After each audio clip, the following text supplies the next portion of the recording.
Death Spiral, the only anime podcast based on the beloved series of childhood novels of the same name. We're back. We haven't watched any anime. Anime sucks. I hate it. Boo anime. What? I can't stand the stuff. I'm free from watching it for one weekend due to my anime watch partners fleeing the state. So out of reverence for them, I have not caught up on the new shows. Is it because you made them watch Chained Soldier? Yeah, they decided they needed to be away from me, 2,000 miles away from me, in fact. Listen, we need some time to reflect on our whole relationship. We need some time apart. Yeah, we need to think about some things. Did you watch them? No, because I'm a decent human being with Are you lying? Are you lying right now? Listen, am I under oath? I don't think so. I didn't think so. No, it's fine. You don't have to admit to anything you don't want to. That's not the kind of show we're doing. We're a gentle, caring show. You don't have to reveal your dark personal secrets if you don't want to. Listen, nobody's gushing over here. That's all I'm saying. I'm sorry to hear that for your wife's sake. Oh, no. Oh no, I'm so sorry. How sad. Okay. I did not watch any anime this weekend. So here's what happened. I tried really hard as I was dog sitting, I tried really hard to watch Tales from Earthsea. I kept hovering over it. I had my thumb on the play button. I kept looking at it, and I was looking at it, and something in my mind just would not let me press the button. You couldn't bring yourself to do it? I couldn't bring myself to do it. You know, I think that you and Hayao Miyazaki had a very similar reaction to that movie. But I immediately bailed. I couldn't do it. So out of, I guess, punishment, I suppose. Masochism. Yes, some kind of horrible masochism. I went ahead and I watched the live action Tales from Earthsea series from 2004. Hell yeah, dog. Hell yeah. Okay, so that's why you were texting me about Shawn Ashmore. Yes, I immediately messaged you about Shawn Ashmore because I did not realize he was in it. So I knew nothing about this miniseries. Did not know it existed until I was typing in Earthsea into the search box. But I'm so glad I found it because it is exactly the kind of terrible post Lord of the Rings TV fantasy that sits like directly in my fucking nostalgia kill spot. I remember watching that when it premiered on the Sci-Fi Channel and thinking like, I've never read Earthsea and I still think this is bad. I never read Earthsea either, but... Sorry, Ursula K. Le Guin. Sorry, Ursula K. Le Guin. I guess we're being bad feminists right now. You are great. I do think you're a great writer. I just never got around to Earthsea. I'm sorry. You know, when I came to know that women actually wrote books, I was so past my fantasy era that I haven't gotten around to it. I'm sorry. They didn't teach that in the history books. They didn't teach that. From birth to like 10th grade, no one ever mentioned that women also wrote books. No one ever said it. It's not my fault. I can't be blamed for my ignorance. I went to Catholic school, so I feel like that's a pretty good excuse. Could I just shout out N.K. Jemisin to like make up for my horribleness? I have read 5th season books. They're fantastic. Love it. Some great woman-led fantasy writing. Listen, I read a Spark Notes of Left Hand of Darkness in college. Does that count? You know what? Was it more than one page? Well, you know, it was multiple pages, but I kind of skimmed it, you know. If it's multiple pages, I think it counts. Okay. All right, good. I'm in the clear then. So I seem to be the only person on Earth who watched the recent Amazon Wheel of Time series. And so I think that also played into my curiosity about Earthsea because, like, how far have we come? You know, this is kind of the cycle. Earthsea came out because of Lord of the Rings, and Wheel of Time came out because of Game of Thrones. Lord of the Rings came out because of Game of Thrones. You're talking about the Amazon series. I think also the Hobbit trilogy, the Peter Jackson ones, those came out because of Game of Thrones. I wonder about that. Because remember, Guillermo was in charge of it for a long time, and it's just they never wanted to do the movie he wanted to do. He just ate up years and years of time until he gave it back to Jackson. Yeah, he kind of got screwed over on that one. I did watch the first of those Hobbit movies. Yeah. I feel like I could definitely see a lot of flavor that was left over from Guillermo's like kind of tenure on it. You think so? Yeah, I think that it was definitely noticeable. If you could imagine back to the way the Goblin King looked. Hold on. I got to go into my mind palace. Yeah, go back in your mind palace. Scanning. Oh, that was a dark period in my life. Oh, yeah. A lot of shadows in this room. Okay. I see him, though. I'm blowing off the dust, opening the book. Yeah, I got it. Okay. Well, then you'll remember that he's kind of like this big, bulbous, kind of awful-looking mass of flesh kind of dude, right? Yes, he's gross. He's gross. Yeah. He's got a bulging eye. He's got like a big jowly chin. Mm-hmm. Was he voiced by Stephen Fry, or am I making that up? No, Stephen Fry was in the Hobbit movies, but he was not that character. Oh, shit. Who was he? He just played like a guy that he looks like him. He didn't even have makeup on. He was just Stephen Fry in Lord of the Rings. I think he might be the human mayor at the end. Huh. Well, I never saw that one, so I just assumed that he was voicing the Goblin King. I assume all goblins are played by Ed O'Neill. Anyway, his whole look, I think, is that's very Guillermo. And if you can imagine, if you will, again, and this may take you outside of your mind palace, because we are in the realm of the unknown here. Imagine how cool he would have looked like either as a practical effect costume dude, like in the Lord of the Rings trilogy, not the Hobbit movies. Yeah. Or even better, like, what if he was like a weird stop motion claymation dude, like the Pinocchio that Guillermo did? Sure. Or the Harryhausens. Fuck, I think that The Hobbit should have been a 90s BBC series. Okay, calm down. That would have been great. We all know. There's no reason to lose your temper. I'm so mad now. You got me worked up. I think that would be great if they did The Hobbit as a mini series, like I was talking about. In fact, I think it would be great if they did The Hobbit with the specific aesthetics of an early 2000s, late 90s miniseries. I'm talking about the very obviously fake sets, the really bad practical effects that they would use. Because they were on a shoestring budget and they were crammed for time and they knew nobody was actually going to see it. The showstopper CGI moments where we're supposed to be wowed by computer graphics, but it looks like liquid metal blobs or something. Exactly. Or like just straight up an N64 game. Yeah. And specifically the terrible casting choices where everybody looks 10 years older than they're supposed to be. And so throw some stunt casting in there, and you've basically got my entire childhood. Yeah.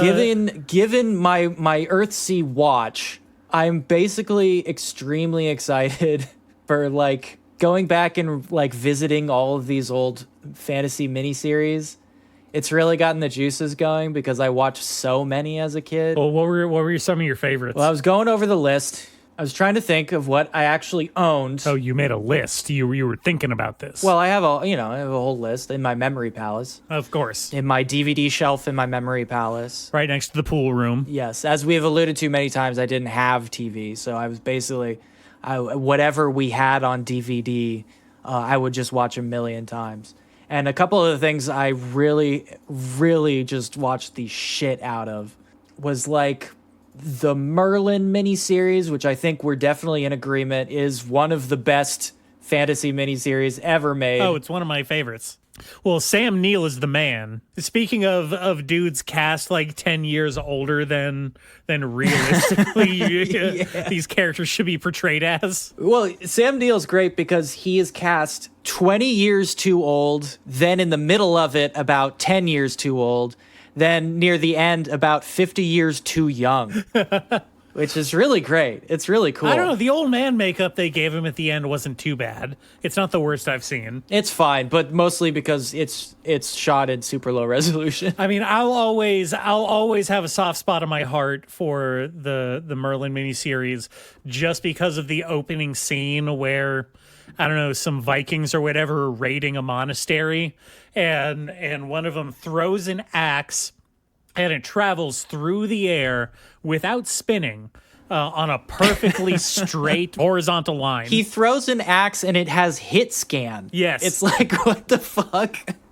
And it goes directly into like the chest of a monk or the back of a monk that's fleeing.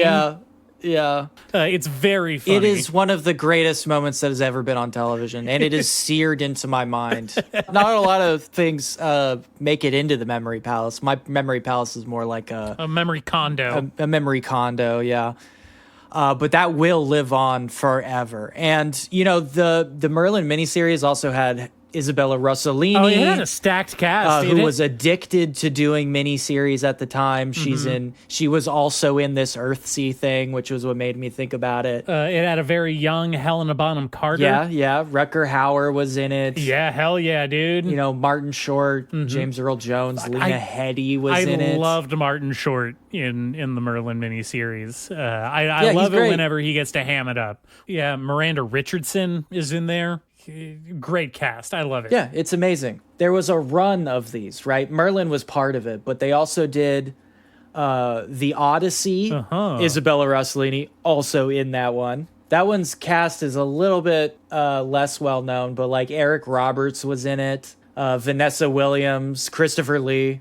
They did a Jason and the Argonauts at the same time. They also did a Moby Dick one. Okay. I'm trying to think. They also did The Magical Legend of the Leprechauns, which is not good. I really want to stress how insanely bad that one is. That is now, as opposed to the other ones you mentioned, I don't remember the Magical Adventures of the Leprechauns being a classic piece of the Western canon.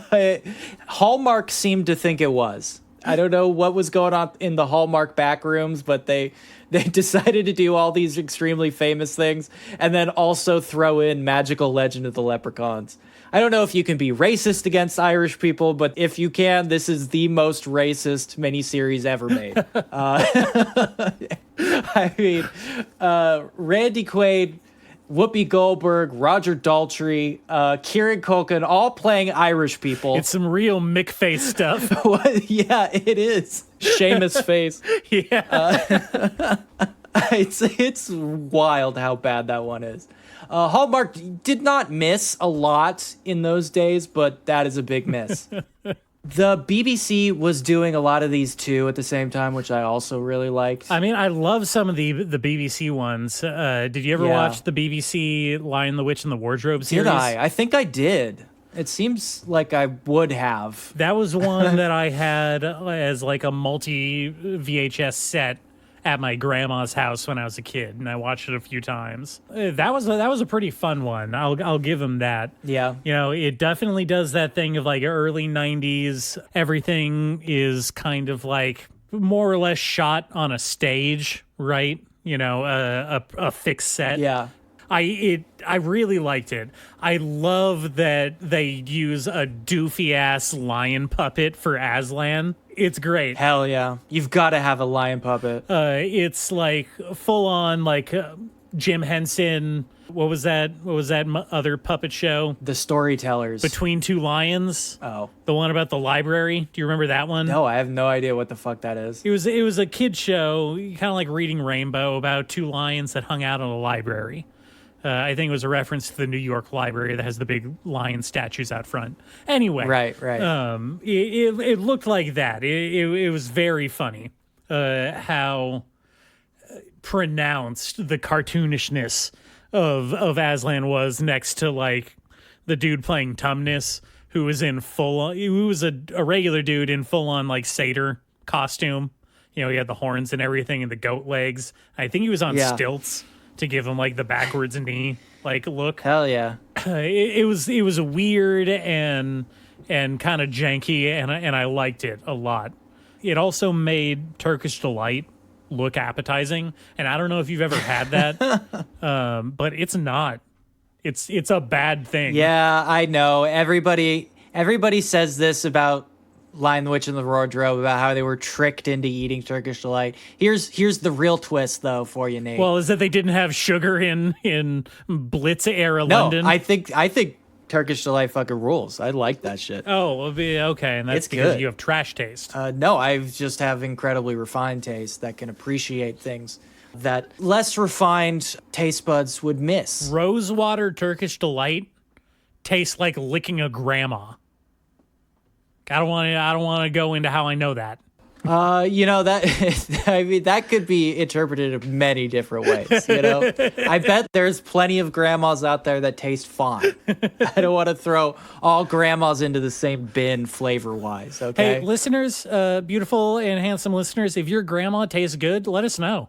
No, you can keep that one to yourself. That could be your little secret. Let me know. I'm interested. I prefer if more things were puppets. I think, honestly, I really have never minded that something is a puppet in a movie or TV show. I think I have always been delighted to the point where I clap my little hands and squeal when I see puppets on screen. One of the worst things about the modern era is, like, no puppets anywhere. It sucks. Now people want to just use fucking CGI. They even want to use CGI to make puppets. What the fuck? Yeah, I don't like that. I feel like Awful. that is Awful. beyond the pale a little bit, if you will. If you are hired to do that, you should be a conscientious objector. No, sir, I don't want to contribute to the downfall of puppet civilization. I think it's unethical to do this. I need to abstain. I'm sorry. Making this is actually a hate crime against Muppets. Yeah, I don't know. I wish we had never made computers, I guess.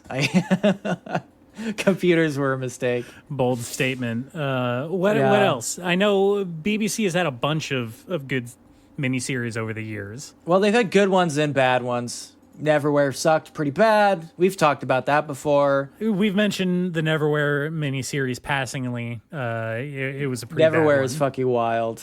That is a wild one. It is not very good. The BBC has done... I mean, they did the Gormenghast one, which you want to talk about because you really like man, that. I love the Gormenghast miniseries. Again, I haven't read the book because I don't know how to read. Plus, honestly, I'm not sure if you could even lift it. It's a big one, girthy for sure. 5-6 inches around diameter. That is not a doorstop. It's a bludgeon. It's something you can kill someone with. That's not a doorstop. It's the door, sir. Your book is so fat. When it sits around the house, it sits around the house. Whoa! What's up? I did read that book, and it fucking rules. It kicks ass. Speaking of fantasy stuff, Mervyn Peake is the man.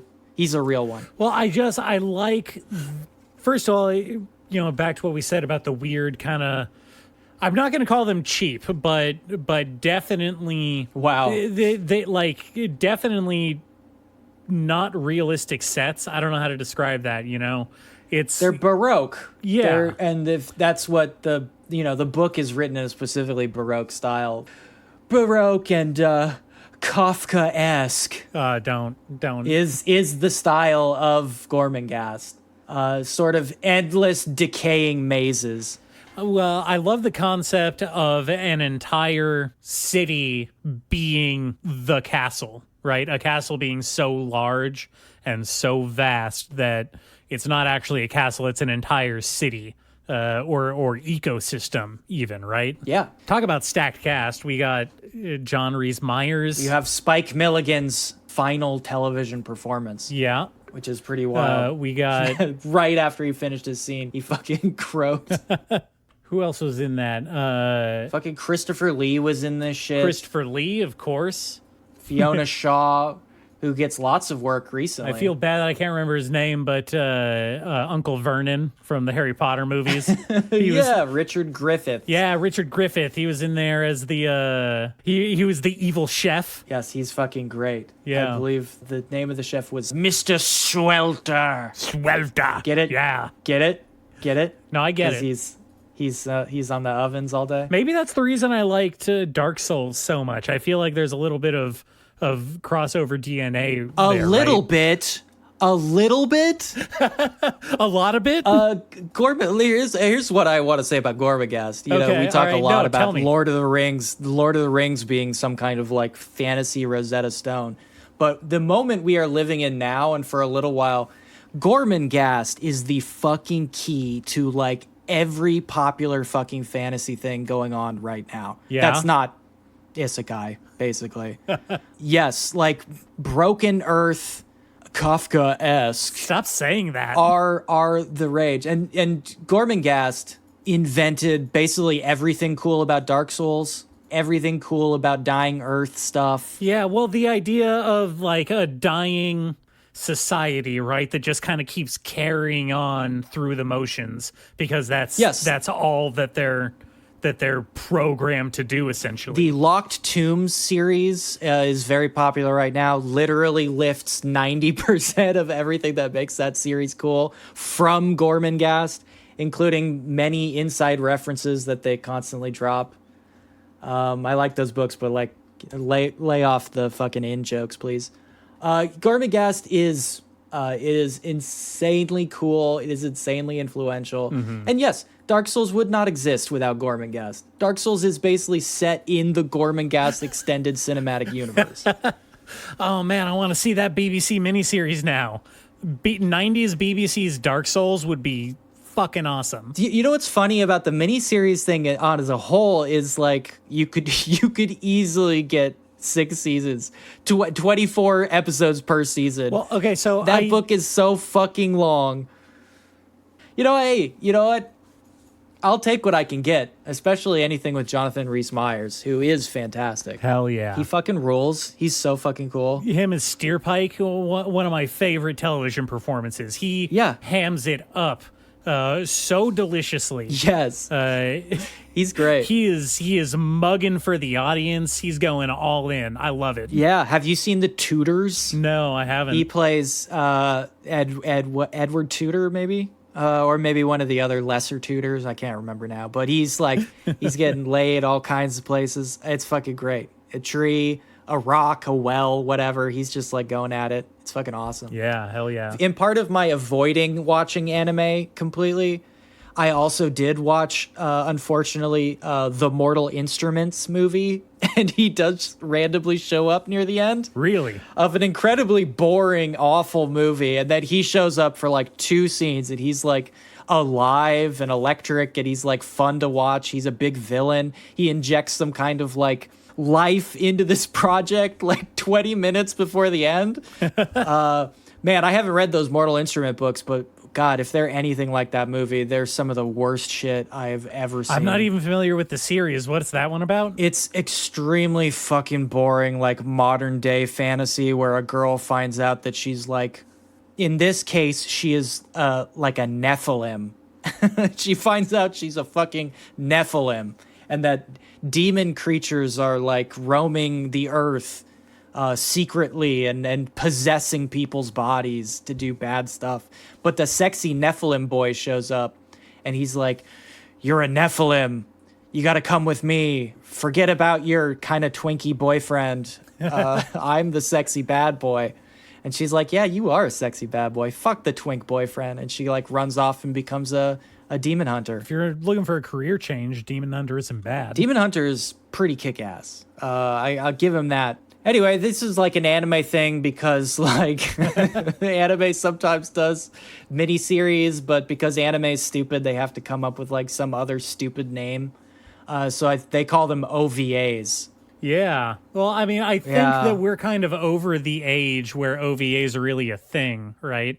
OVAs existed for distributors to kind of like sell tapes overseas. You know, back when VHS was like first becoming kind of the standard format for home release, like in the early days, you couldn't buy like an 8 cassette tape series yet of like a 25 episode series. Well, maybe you couldn't. Well, I couldn't because I didn't live in Japan and I was like 4 years old. I didn't have money or a job. I sucked. Yeah, you were a bit of a late bloomer there. So distributors that were even like trying to import anime, there was a demand for short format 2 to 4 episode like short series. Sometimes they didn't even have like a standard run length. You could have like 35, 40-minute episodes, right? Yeah, and they sucked. Not all of them sucked. They all suck, dude. They're all sucky and bad. Especially the ones that are just like recapped of like a longer series. But you buy the fucking DVD or the tape or whatever, and you watch it, and you're like, this is terribly edited. The pacing makes no sense. Who the fuck is that? Why did they introduce this random character like 2/3 of the way through? He seems to be plot integral. What is happening here? And then you find out, of course, that you've been tricked. Well, that's basically the Escaflowne movie, right? Yeah. You've been bamboozled by one of these fucking... There are good original OVA series that were not based on anything. Like that were what? not Name up. Well, Name Ninja up. Scroll, for one. We both like Ninja Scroll. Yeah, Ninja Scroll's all right. I don't know. You probably never read Basilisk, did you? Or watched it? I didn't read Basilisk. No, I've heard of it. Basilisk is fucking fantastic. It is basically like the Shakespearean tragedy version of Ninja Scroll. It fucking rules so goddamn hard. It's also heartbreaking, but like it's fucking amazing. It kicks so much ass. Is it doing like the same kind of like dark Japanese mythology thing that Ninja Scroll is? You better believe it, baby. Okay, I got to check that out because I am jonesing for more stuff like that. It is about the ending of the era of ninja, and the shogun demands that only one clan survives so that they're loyal to the shogun, right? So basically he makes the two ninja clans annihilate each other. Dope. And the story goes from there. So it's fucking ninja clan versus ninja clan battles. The coolest possible shit you could think of. They got a guy that throws a really big ninja star? Yo, they got guys who do magic and shit. Hell yeah. Hell yeah. Like fucking Nimpo, man. As long as we're on the subject, did you ever play any of those Tenchu games? No, those were PlayStation games. I didn't have a PlayStation. I was not of the privileged few in America who had a PlayStation. Well, I also never had a PlayStation until maybe when I was 18. I was a late bloomer. Yeah. I got a PlayStation for a little later in high school, but I did have a friend with a PlayStation down the street that I spent a lot of time at his house. Oh, yeah. Hey, man, we're really close. Can I come sleep over at your place again? Exactly. Well, he also had a copy of Tenchu 3 Wrath of Heaven, and I played the shit out of that game, and that also has a lot of Ninja Scroll DNA, demons and ninja magic. It's cool shit. I love that stuff. Sure. Well, demons and ninja magic. But I'm asking you, name a good OVA. Okay, what about... We've talked about it before. You enjoyed the Blackjack OVA from the 90s. That shit was wild. I would call that longer than a mini-series. Maybe doesn't count as an OVA. I don't know. It's eight 40-minute episodes. What do you call that? Well, considering now the standard anime season is only like 10 to 12 episodes, I think that's pretty much like a wrap right there. That is basically a show. I mean, what do you think about OVAs that are only one episode? Okay, well, Surely that can't count, right? I mean, we've got to draw lines somewhere. I don't know. What about something like Dragon Half? That was like just 2 episodes, 2 like standard 25-minute episodes. Dragon Half. That's technically considered an OVA. Sure. Wasn't Dragon Half just a spin-off of Slayers, though? Was it? I've never seen Slayers, so I don't know if it was supposed to be a spin-off or not. In fact, I've only seen Dragon Half. I'm tired of going into my memory palace, so I'm not going to go back and think about it. But I think it was. I could be very wrong about that. I don't know. I wasn't a huge fan of Slayers or Dragon Half. I think that was more for just being horny over. It's funny that you say that because in retrospect, like I'm looking at some of the designs from Dragon Half right now. It's like, it's so cartoonish and distorted. It's like, what is there to be horny over? It's like being horny over a Looney Tunes. The horny anime arms race has reached a fever pitch, so everything before the current generation feels tame. We're the boiling frog, unfortunately. The temperature's just been rising steadily and we haven't noticed. Yes, they can't even tell anymore. Impossible to say what was considered horny at the time. Well, I don't know. I don't think that is a modern phenomenon. Lest we forget Sailor Moon's transformation sequence, right? Where more or less we get treated. I have forgotten because I'm not a pervert. I tastefully forgot about it. It's in your mind palace. Go look. No, if it's in there, I'll take it out later. But I am respectful. I do not look. That's a woman changing, Nate. What the fuck is wrong with you? She was only 14, you pervert. It's terrible. Yeah, you shouldn't be peeking on that. What the fuck, dude? Yeah, OVAs suck. I don't like them. Live action American fantasy miniseries are much better. I think we could all agree on that. Oh, that's the way to go for sure. It's like way, way better. Did you watch that Amazon Lord of the Rings show? No, I didn't. I watched The Wheel of Time instead. You couldn't bring yourself to watch that one. It was one or the other. Okay. Either Wheel of Time or Lord of the Rings. And frankly, Wheel of Time had more juice, baby. There's more juice. I don't know. Again, I haven't really watched quote unquote prestige television since Game of Thrones ended because I was so fed up with the entire format. It did really kill TV for me. Yeah. I mean, I haven't really watched too much. I watched, like I said, I think the last time, I watched all of The Bear in like 2 sittings basically because it was really good. But I never would have watched it if somebody hadn't like forced me to, Right. Really good though. Totally blew me away. This is good shit. Everything else I've watched, not good. Yeah, not good. I watched a couple episodes of the new True Detective season. They're still making that, huh? It's season 4. And it felt like a parody of itself. And I love Jodie Foster too. It was like a real shame. All right. Okay, I think we've established that OVAs are dumb. I think that we've beaten it into the ground. Why don't we take a break and let it lick its wounds? That's what I was gonna say. Yeah, well, I got there first.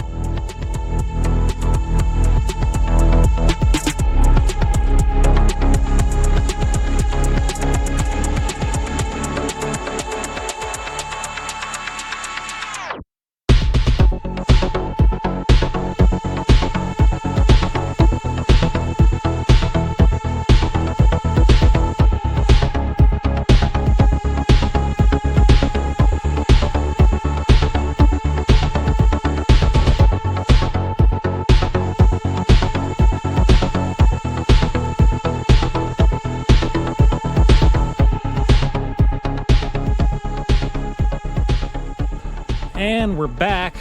You know what, Remy? We were just talking about miniseries. I would like just a couple seconds ago. Still fresh in my mind. With the power of movie magic, we are transcending the bounds of space and time. That's right. All to share anime opinions. What an incredible use of our time. That's what we use this amazing technology known as the internet for, to distribute our unfiltered dogshit opinions about cartoons straight to you. The tiny sand grains of our lives are just trickling down one by one as we step forward through time to develop and distribute anime opinions. This is really great. It's really good, actually. I'm really excited to tell you about some of my new anime finds. Oh, good. So we can talk about some anime. Yes, to make up for all that bullshit before, let's talk about some anime. I think that would be fair. All right, I would like that. Okay. Very much. Tell me what you've been reading. My to talk about pile has grown steadily since we started the podcast. It is overwhelming. But I did put together a little bit of a list of the stuff I've been reading most recently. All right. Why don't you run down our titles and then pick one and I'll tell you about it. So I'm looking at your list here. We got Aniali and Dewela. Is that right? Dewiela. Dewela? Aniale and Dewiel, because it's angel and devil. Aniali and Dewela. It's angels and devils. Oh, okay. Oh, I get it. They're playing on that. I get it. Yeah, you get it. They're doing a thing. They're doing a thing. It's Catholic shit. The first time in a while I read some Catholic shit and was like, yeah, I like that. It's the Catholic part was fine. It was like this and then that movie about the Catholic ghost in the computer. The Catholic ghost? Demonic? That was a Catholic. Yeah, demonic. No. The one I liked was Panty and Stocking. That's the other one. It's the only two. Okay. That's coming back. Did you hear? I did hear. I'm both excited and full of dread. It feels, I don't know, it feels like a weird thing to revisit at this point. I'm not exactly sure what jokes they didn't get to tell in the first run. It's like how they brought back the Animaniacs. Yeah.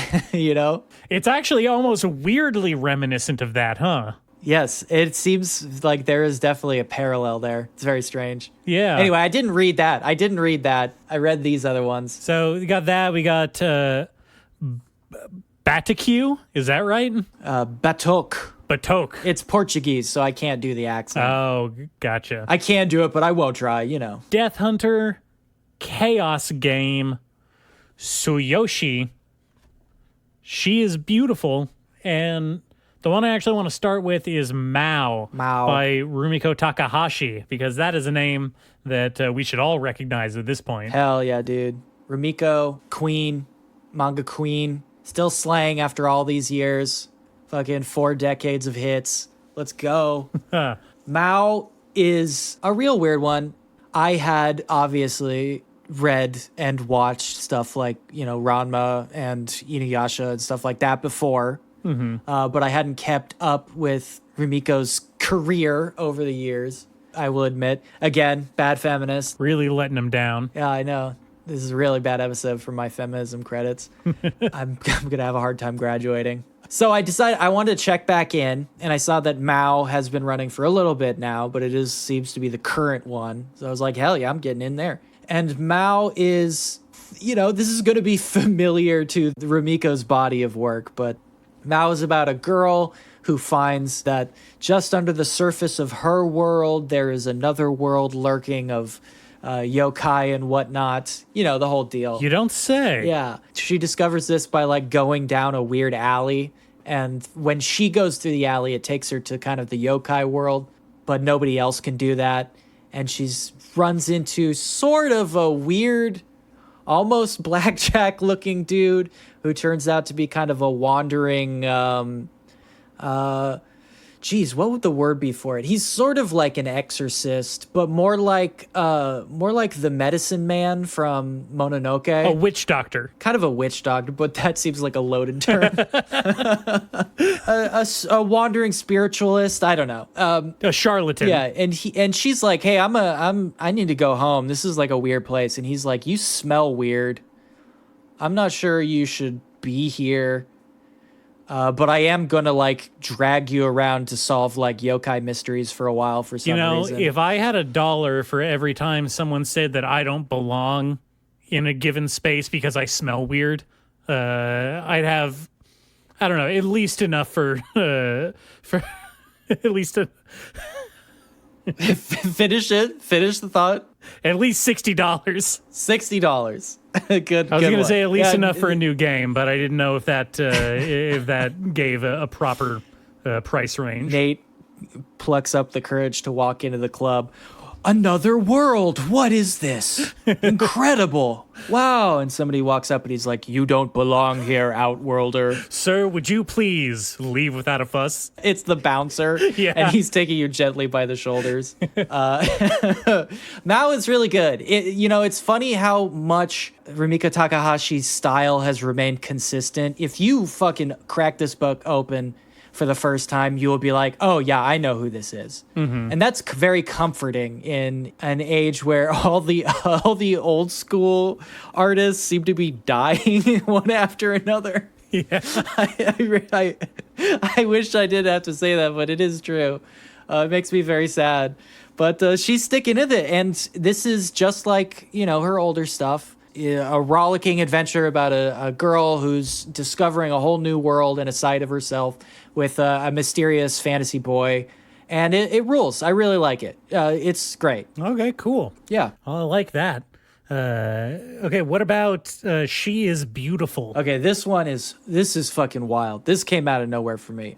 So let me tell you, because this is a very similar setup for some reason, and I could not stop thinking about it. But let me tell you first about the movie Level 16. This was like an indie sci-fi movie. Uh-huh.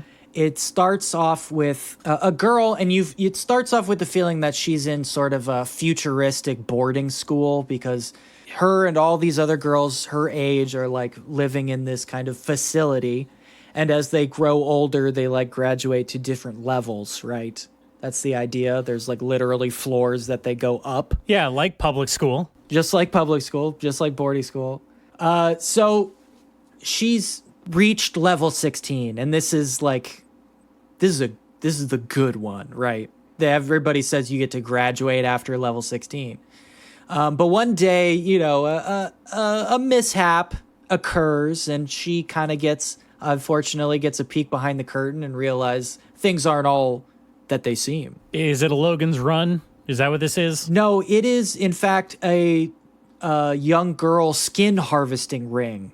They raise these girls to have perfect skin, and then they skin the girls at age 16 and sell the skin to rich people. Oh, shit. That's the whole twist. Okay, Yeah. so what was that one? Promised Neverland? Yeah. It's sort of like Promised Neverland. Or The Skin I Live In, which is my favorite Antonio Banderas movie.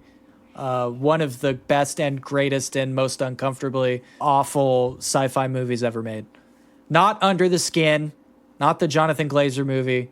The Skin I Live In. It's Spanish. Anyway, that brings us to She is Beautiful. She is Beautiful is about a young girl who lives in a creepy facility. All of her needs are taken care of, and she has a first-rate education, and her... Sounds sweet. Yeah, her bubble dome that she lives in with all of her female friends, because there's only women there, it seems. They're all having a good time, right? And I think she's 13, and 13 is when they all get their job assignments. That's basically when they get their classes. Like, one of them's a fighter, one of them's a cleric, whatever. Sure. And 13 is when you get assigned your role. Okay, so we're doing like fantasy stuff. No. I just use those as examples. It's very okay. much sci-fi. Oh, It's sci-fi stuff. They're like gene splicing and shit. And she's all excited because she wants to go into she wants to get a BA in performative dance or some shit like that. So she's really hoping she qualified for the fucking arts program. That's her biggest concern in life. Until one night on the eve of getting her class, she goes to sleep hugging her best friend. But when she wakes up, she's 18 years old. Ugh. And in a snowy cabin all by herself. Literally eyes closed, eyes open. 6-7 years have passed. She has no fucking clue what's going on until one of her classmates comes home and she's like, hey, you got into a big accident and you've forgotten everything. You have amnesia. In fact, you have that memento disease where you forget everything every single day. And she's like, I have memento disease? Damn, that sucks. At least you're here with me, person I vaguely remember from my childhood. That's not suspicious at all. Yeah, it is not suspicious. And then after things not being what they seem, things don't be what they seem again. That twist is harder to explain. So we got layers going on here. Yeah, the point being that there is another twist after that one. It's much harder to explain, but the point being, this is a twisty, sci-fi, crazy, fucked up shit is happening kind of story. And it is great. It is fucking fantastic. It is exactly the kind of sci-fi thriller that you want. Do they ever fall into standard kind of action sci-fi anime tropes? Do they have weird android powers going on? Do we get psychic fights? Stand battles going, or is this are they playing it straight? There are no psychic battles, there are no stands, nobody's casting fireball, but everyone has the fucking Elon Musk Neuralink chip. And so when people look at billboards, they all see personalized ads on them instead of one consensus reality. That's the extent of the weirdness from the sci-fi angle. Listen, Elon Musk had to kill a lot of magical girls with those early Neuralink chip experiments before they got it right. Hey, they got to experience something beautiful before they died, okay? So it's actually good. Her and all of her female friends that grew up in the weird place are very intelligent. That is like the one thing. They're all like very smart. They're a bunch of baby geniuses. Baby geniuses, yes. And I don't want to get into it because part of the thing was like I read it blind, and I hate when people are like, no spoilers, because I feel like stories that completely rely on like one twist kind of suck usually. But in this case, there are like 4 or 5 twists all stacked on top of each other, and it is great to just experience them fresh. So this is one of those stories that hooks you fucking immediately and will not let go. Like it just keeps going. It goes hard. It goes fucking hard. It's great. Hell yeah. She is Beautiful by Jun Isaka. I'm going to check that one out. That sounds awesome. It's awesome. Well, let's shift gears here. Tell me about Chaos Game. Okay, Chaos Game is fucking crazy. This is another one that really caught me off guard. I really pulled this one just completely by random. And I'm not sure if I even have all the chapters that are out or if it's even going. It's one of those ones where it's like I got the first volume or whatever. And it's like, does this even continue? God, I hope so. This one is about a really shitty bottom of the rung photojournalist. And she's trying to like cover political corruption. Not a good idea, generally. That's not a good career choice for someone trying to be a journalist. No, it's not. And especially as a woman, I will say. Especially when she's going undercover at hostess clubs and stuff. Not a good scene. So she's obviously way too ambitious for her own good. She actually gets shit canned immediately because it turns out the owner of the shitty newspaper she works at is involved in the political corruption she's trying to report on. Story as old as time, right? Yeah, it's not like that wasn't telegraphed at all by the entire situation, right? Exactly. So in Alette, this puts her in a really awkward place, right? And because she's extraordinarily naive for some reason, she decides that if she can just get the last piece of the scoop, she'll have it all figured out. They'll have to publish it, right? Because that's how modern publishing works. If you have a good story, they're forced to publish it. Oh, man. Yeah, it's very sad. I'm just like contemplating my degree in journalism right now. Yeah, your whole life is just like rocketing around your head. So she decides to go get the last scoop, and that's like going to be, as you can tell, spying on some Yakuza. Really great last-ditch effort, right? Yeah, again, I just don't see her strategy here. Doesn't seem good. Doesn't seem like a good plan. And it obviously goes very badly for her. The Yakuza capture her and her photo buddy. And they just start beating the shit out of these guys. They just start beating them brutally, mercilessly. And they're pretty clear they're like probably going to kill him at the end. This chick is like, damn, I wish I hadn't done a journalism degree. It's not good for her. But then essentially the cross between Domino from the X-Men and fucking Frankenstein walks in and like causes a luck tsunami that murders everybody but her. Okay, that's an interesting twist to go with. Yeah. When you say Frankenstein, is it just like a big person, or are they literally stitched together from corpses? We can't really tell. He definitely has like wounds all over. He's like one of those guys. So it's possible that maybe he's the undead. It could be. But basically he's massive, and he doesn't speak very well. He mumbles everything. It's kind of a Frankenstein vibe. And when people come near him, random coincidences kill them. Except for her. Whoa, what does that mean? Interesting. She's like chosen by fate? Coincidence can't kill her for some reason? That's fucking crazy. Anyway, it piques his interest, and she, obviously he piques her interest. So despite surviving against all odds by the worst journalistic instincts that have ever existed on planet Earth, she decides that she's going to start a new story about him, the killer that killed all those people and tried to kill her. She's great at this. She's fucking, I mean, she's got this journalism thing on lock. Oh man, she's going to end up at the bottom of a stadium somewhere. Oh yeah. So this begins a story, an occult mystery thriller that is kick-ass. Also goes some weird places. But I am a sucker for that Domino style, like, a series of Rube Goldberg-esque coincidences kill your opponent for you. Like, that shit is cool as hell. I just love when somebody's like, oh, watch out for, like, that quarter. It's fallen from the roof of that building, and then the quarter, like, hits him in the head, and he stumbles backwards into traffic, and he gets hit by a car, and then the car launches him into a river, and then a crocodile eats him. And you're like, damn, that's fucking cool as hell. That's awesome. I mean, that's Looney Tunes stuff. It is. And Looney Tunes shit is awesome. And then the Acme safe falls on him. And it opens to reveal he's inside the Acme safe. Yeah. And he stumbles out. And he runs into a wall that has like a tunnel painted on it. It's all good shit. This is great shit. So that is just a fun setup on its own.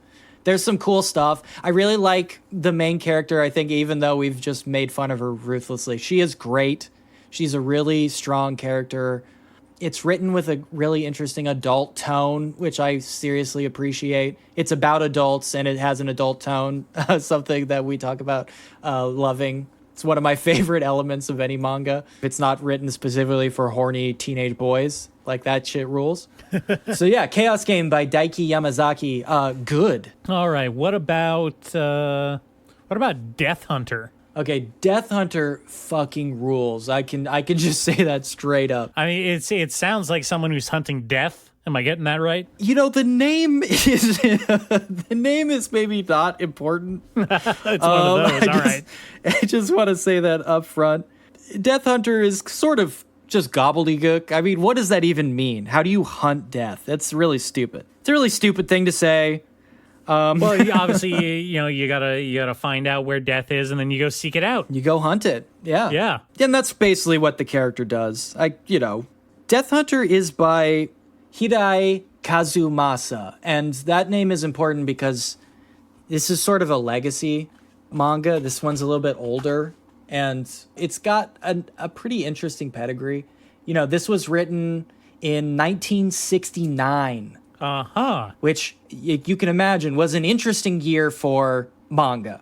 It's a strange time. I mean, that's the early formative years. That's when Astro Boy was coming up. Yes, exactly. We had very strange things happening. Manga was like becoming what it is now. It was like in the middle of that transition from sort of like fun interstitials in magazines and like newspaper comics and stuff to its own sort of product. Death Hunter is coming at a time where like science fiction is sort of becoming a prominent thing as a genre in itself.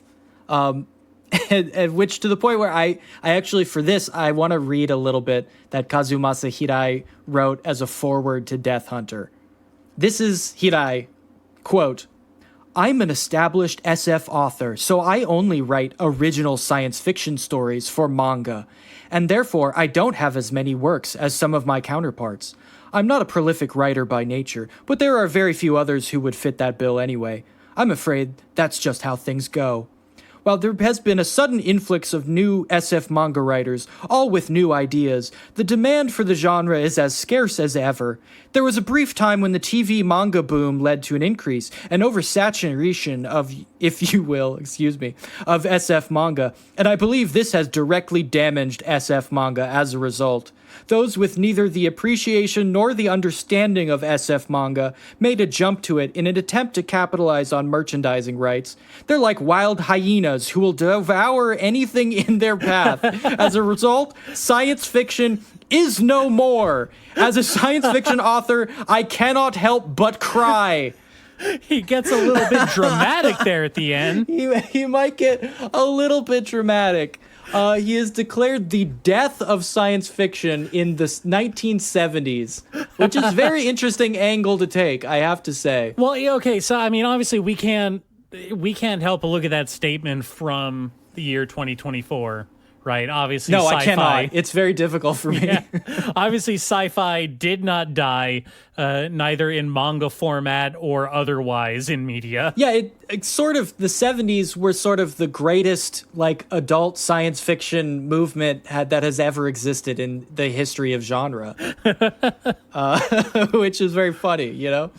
So I'm not exactly sure where he's coming from here. You know, I'm kind of curious. I really don't know that much about the 70s manga scene, but there must have been some shit that really set him off, you know?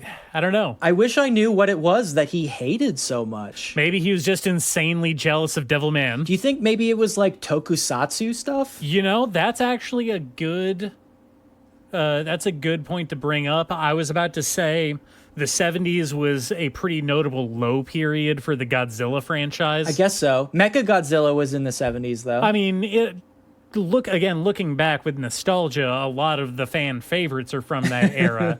But that's because they have, like, I say this as a Godzilla fan, most of Godzilla, if you're really into the entire catalog, a lot of it is like kitsch appeal, right? Sure, yes, it is. It has campiness to it that people like. Yeah. They were absolutely not taking themselves seriously. That's just what I was trying to point out. Sure. Yeah. I just want to say the 70s was the era of Stalker, Close Encounters of the Third Kind, Silent Running, Zardoz, Solaris. Let me think. The first few Star Trek movies. Fantastic Planet, Logan's Run that you mentioned earlier, fucking THX 1138, A Boy and His Dog, Alien. I mean, let's not forget that 2001: A Space Odyssey came out in '68, just a couple years before. Soylent Green, The Man Who Fell to Earth, the Planet of the fucking Apes. So it's very weird to hear someone call the era of the death of science fiction. That's all I'm trying to say. Anyway, this all becomes much funnier when you realize that Death Hunter, the serious hard sci-fi that he's writing about, is about a dude who gets recruited to a secret military force called like the Death Hunter Force, who are hunting alien zombies who have the ability to mimic humans. And he becomes trained through a series of death games to become an ultra killer with a mechanical right eye that can scan alien forms. Hell yeah. Yeah. I mean, that is legit cool. I mean, I like that. Look, let me be frank. Death Hunter, awesome. Truly fucking badass. But it is goofy as hell. Calling the elite group the Death Hunters, it's like coming down like, so hey kid, funny. you want to be part of Kick-Ass Squad? Yes, it is. It is absolutely some fucking like Thunder Force. Yeah. You remember? Yeah, you know that one? Mm-hmm. It's like Thunder Force meets The Island. Like, it's the kind of the vibe that I'm getting off of it. But it kicks ass. It fucking rules. It's really, really great. Hey, we're the Death Hunters. Who are you guys? We're the Screaming Eagles. Yeah. It's just very funny in that context that he thinks he's like this incredibly fucking morose, I am the guardian of hard sci-fi, and then this is what he writes. James Bond, but aliens. I don't know. It fucking rules, though. It's great. Really great 70s art style that just feels incredible to read now. To remember how much that like manga look took to really solidify, Yeah. Well, I mean, just kind of seeing its evolutions over the years is always interesting. That 70s kind of like 60s style. Yeah. That's all very Astro Boy style, right? Yeah. Because we didn't really get like what we consider like the modern anime look. That didn't start really developing until like the late 80s, going into the 90s. And then like it took a dramatic shift with the whole moe boom, like in the early 2000s. Yes, it is. It's a weird thing to chart. Okay, just to wrap this one up, I just want to read the last part of his statement. He says, all living things are natural-born killers. I would like to emphasize there are no good guys or bad guys in this work, for war and justice never go hand in hand, and with the environmental destruction and pollution on a global scale, humanity's place in this world needs to be reconsidered. We must therefore consider what makes us human and approach from a different angle. It was this in mind that I originally wrote Death Hunter. Again, a series about a guy with a robot arm that shoots machine guns at transforming aliens. When you think about it, like at the same time that this is coming out, Hayao Miyazaki is off in a corner writing his magnum opus of Nausicaa, essentially a much better version of that statement in a much cooler wrapping paper. I can only imagine him just like giving the side eye, right? I wonder. I really do wonder. You know, we have no way of knowing, but it is interesting to think about how these guys were pinballing off each other in the 70s. Anyway, yes, Death Hunter, good. All right, let's round it out here. Go back. Tell me, what was Batoque? What is that? Batoque by Sake Toshio. I'm led to believe that Batoque is Portuguese for rhythm. Who knows if that's true? That's what the manga said. So I don't know. Listen, we can only go by the information we are given, and most of that information is given to us via manga. Yes, exactly. I learned most of the things about the world from manga, so I am constantly second guessing myself. That is why we are the way we are. In case you were wondering. Yes, this is most of my damage. Okay, let me pitch you here. What do you think about a manga that's about a young person who's learning martial arts? Oh, okay, yeah. That's a unique idea that's never been done before. Yeah. What do you think if that young person is maybe a girl who's trying to find herself in the tumultuous era of like high school? Okay, all right, I see. Yeah, trying to find an identity for herself. Yeah, something's starting to develop here. I'm getting a picture of what's going on. Yeah. Now, what if she meets a homeless man who teaches her capoeira? God damn it, I knew you were going to bring up capoeira. I mean, come on. What is Japan's fascination with capoeira? Because it pops up in the weirdest places. You say that, but I don't think capoeira comes up that often, you know? Sometimes they throw capoeira moves into other martial arts styles as like, you know, a little bit of like novelty or flavor or whatever. But I don't see capoeira coming up a lot. Okay, so we have, you seem to. I mean, the big one that comes to mind for me is Eddie from the Tekken games. They specifically list his fighting style as capoeira in his data page. Okay, but fighting games, like, they run out of ideas really fast and have to just like Google other martial arts, and capoeira comes up as like the fourth or fifth hit. Like, that's why. I don't know. Put in They're that one. Breakdance fighting. Well, then why don't they ever do like French cane fighting or something? They do, dog. You got to play more fighting games, dude. I should get back into Soul Calibur. I liked those games. Okay, so it's about capoeira. Yes. Oh, that was the other one. The llama lady from Odd Taxi. She had a whole thing about how she was learning capoeira and she uses it to fight some Yakuza dudes. I think capoeira maybe has an appeal because unlike maybe, let's say, traditional martial arts in Japan that are all about like discipline and training yourself, capoeira is about like community and freeing yourself, you know? It's I think about the vibes, man. It totally is. I think it can be read as very hippie if you look through that lens. Because it's about enjoying yourself and letting loose and trying to, like, you know, fucking relax for once in your fucking life, you know, that kind of thing. Okay, but it's also about, like, kicking people. There are kicks, yes. You're definitely kicking people sometimes, but in a playful way. It's like fun kicking. Fun kicking. When our main character starts capoeira, she gets frustrated at first because it seems like everything they're doing are just, like, children's games. You know, it's got that kind of vibe to it. Oh, okay. Until she learns to let go and kind of like learn how to enjoy herself is when she actually starts learning. That's heavy, like drunken master stuff right there. Yeah, kinda.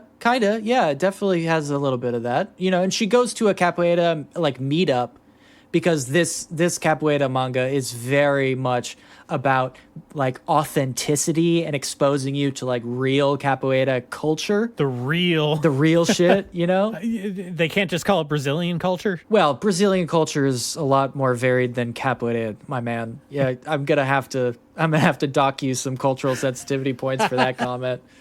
I'm taking away your gold stars. Oh, whoops. You'll get another chance next week.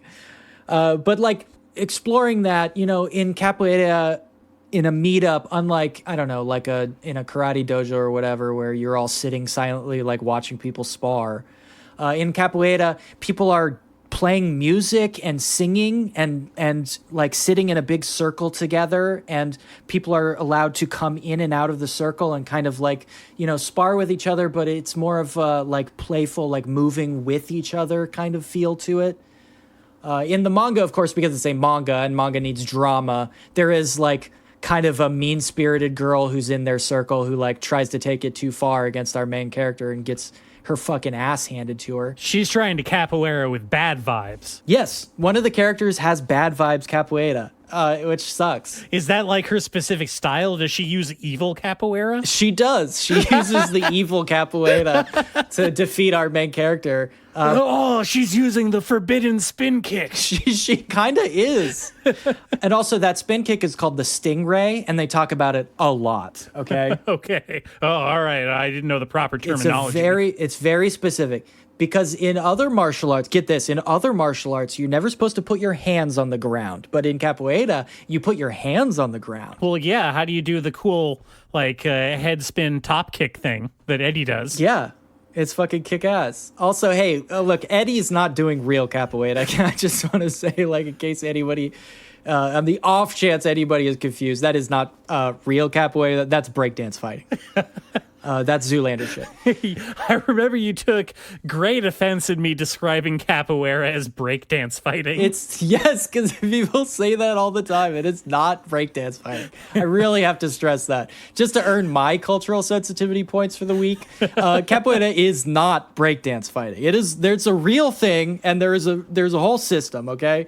Anyway, because it's a manga and there needs to be drama, it also turns out that she's descended from a villainous capoeira master who is living in Brazil, and somebody kidnaps her foster parents so that she'll be forced to train in capoeira to eventually defeat her evil siblings in Brazil to gain the title of Master Capoeira, and harness the capoeira gangs to earn millions of dollars or something like that. Is some insane shit like that. I have a hard time believing that there's enough people that know capoeira for there to be multiple fighting gang factions. Oh, I don't want to get into the history of capoeira here because, again, there's a real possibility I will lose even more cultural sensitivity stars if I get it wrong. But the manga does go in depth into the history of capoeira and its use in Brazil and how it was outlawed by the occupying forces because it was too powerful.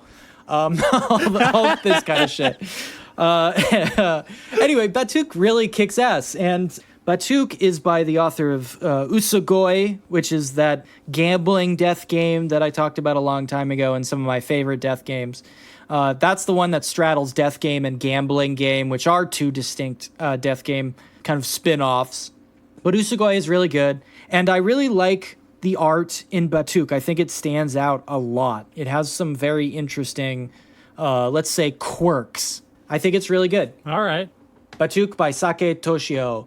I know you are constantly looking for new teenage girl learns martial arts comics, so I think you're going to really like that one. Well, I was about to say, like, yeah, after, what was that other one that I talked about? The one about MMA girls fighting in high school. Yeah, the MMA girl. Yeah. Yes. That one I did like quite a bit, and it got cut short. That was one that got canceled after like 30 or so chapters, which was disappointing. Yeah.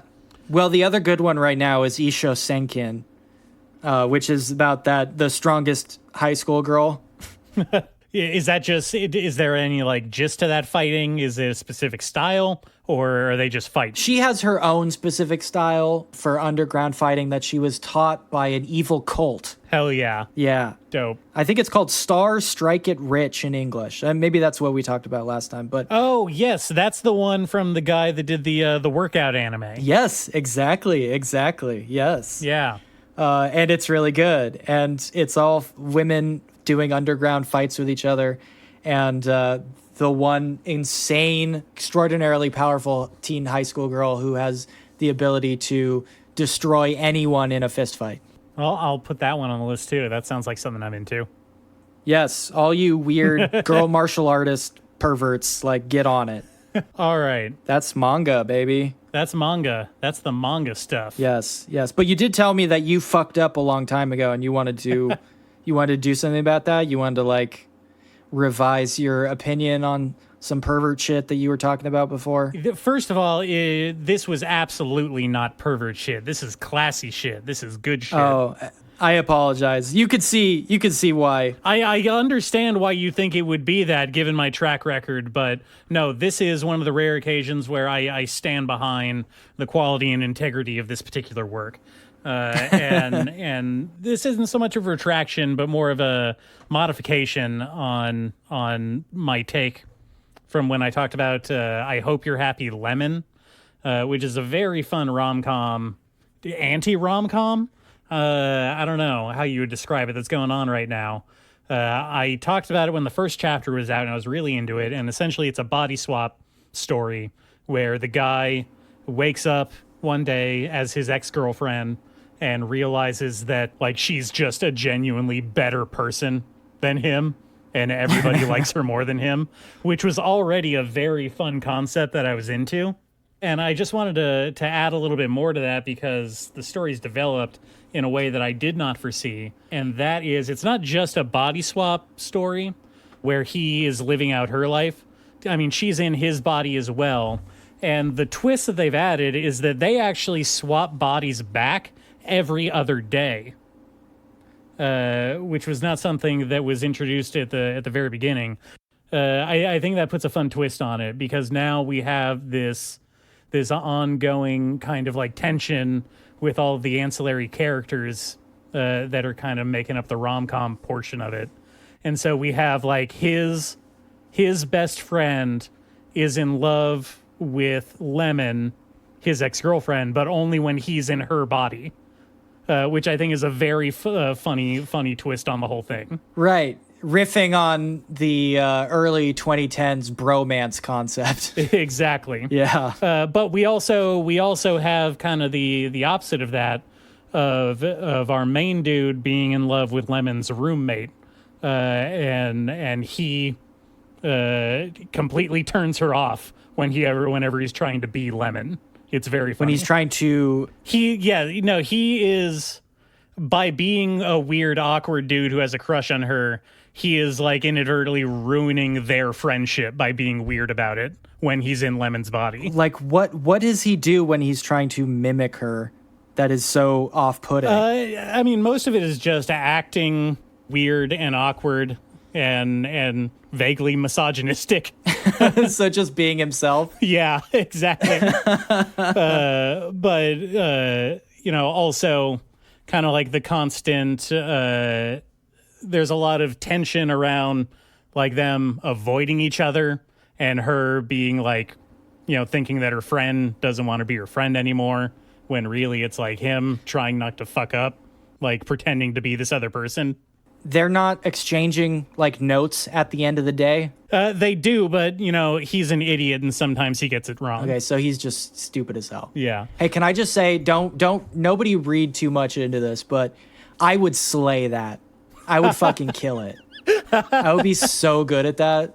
Honestly, I would be fucking Oh, great. yeah, you've thought about that a lot. You think that you'd nail that one? Not a lot, but thinking about it right now, I would fucking kill it. I would be so good at that. Okay. I would do all the stuff. I'm very emotionally intuitive. I would figure it out like day one and be like, we are gonna fucking slay this. I'd be so into it. Just shouting out the other body swap manga, Futari Switch, still going. Very funny and cool. Very good. Like very much. All right. That's my update on something I read. Keep up the good work. That's the update. Hell yeah. All right. That's fucking some anime shit, man. We talked about anime. We got it in there. We got it in there. We snuck in the anime vegetables into the slop. Oh, I really didn't want to talk about anime, but we really shoehorned it in, I guess. This has been not a lot of anime. Sometimes it's good me. to step back, take a breather, a palate cleanser, if you will. It can't be anime all the time. You think we could wait at least a few weeks into the onslaught of new anime to talk about? But you know what? Hey, sometimes life comes at you like that. Next time we'll talk about anime. How about that? Can we agree on that? I think that we can we can come to an agreement on talking about anime next time. Oh, I really don't want to talk about anime. Okay, handsome and it. beautiful listeners, thank you again for sticking it out with us. Go to the TikTok and subscribe, like. I'm putting out the videos. Please comment, do the stuff. Yeah, we're your best friends. You do that for your best friends. We're your best anime friends. We've got the good anime hookups. Yeah, here's your best friend asking you, please go do stupid shit that you don't want to do so that we feel better about number going up. Yeah. You would do that for your best friend, and we are your best friend, so do it. All right, I think that brings us to the end of it, right? To the end of everything, yes. We're going to kill ourselves. Goodbye. Bye. Bye. No, but really, goodbye. Goodbye forever.